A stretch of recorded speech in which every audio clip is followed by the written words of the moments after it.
September 24th, 2022. It's just terrible that someone could go through that, and then to know that they probably went through it by themselves and not had me or her brother or my husband or anyone that she knew that could be there, at a time like this. I would have never thought that I would be burying my daughter before she buries me. When everybody stayed close and wanted a lot of things out of life, she was going for it. This is the tragic tale of Kania Brunson.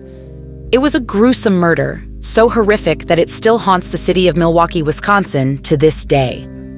Kania had been in a relationship with Sultan Shareef, an affluent man twice her age. But when he ended things, he chose the most savage way possible, stabbing and slitting her throat before disposing of her body and setting it alight.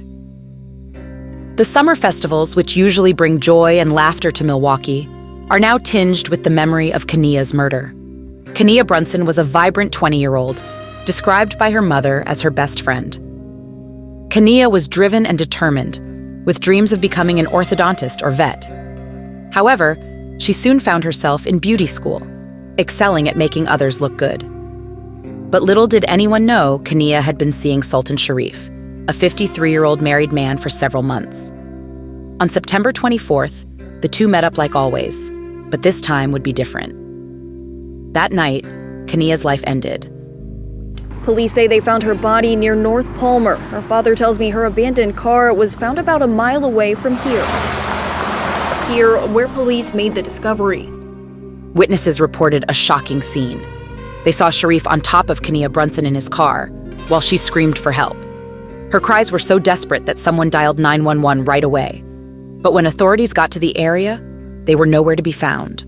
Kania's disappearance didn't go unnoticed, though.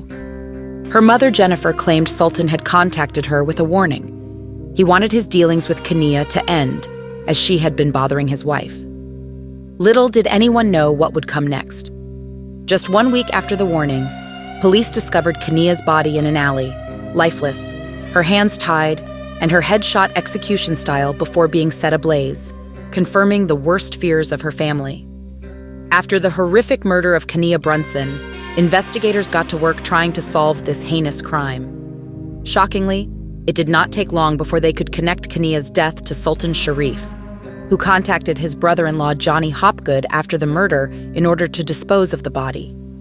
Shareef's wife claimed her husband was with her on the day of the murder, but video evidence proved that to be a lie.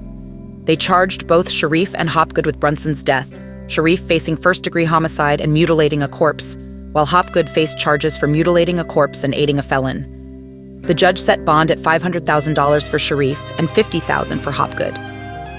Kania Brunson was a vital force in her community. At 20, she dedicated her life to aiding others and had recently enrolled in certified nursing assistant classes. Her light radiated in the lives of those who knew her.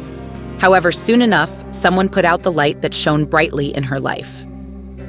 On Tuesday, September 24th, 2022, Kania Brunson became the newest victim of domestic violence.